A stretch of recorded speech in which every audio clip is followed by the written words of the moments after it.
So today we're going to chat about the horse's lower leg and how that corresponds to what we have on our arm. And actually horses are quite unique. They essentially walk on their middle finger.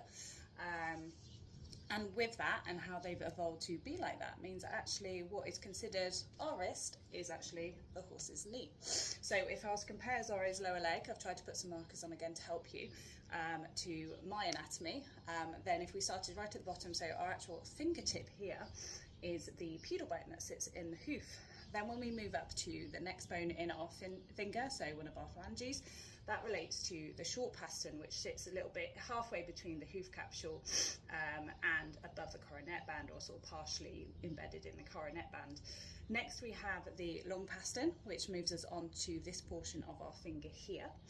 And then when we get to the fetlock, we're actually referring to our knuckles, so this portion of the human hand.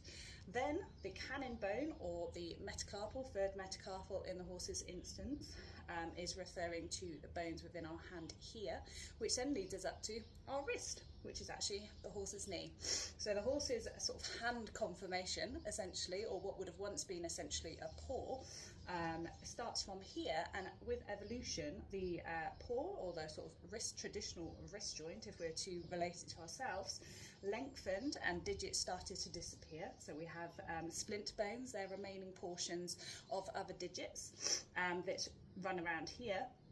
And they slowly receded with time until we're left with just the splint bones and essentially the middle finger, which they walk on, which has crazy evolutionary advantage, which help them with speed, limb turnover and everything, but that's a video for another day. So yeah, horse's wrist actually starts here and its knee is not its knee. Thanks guys.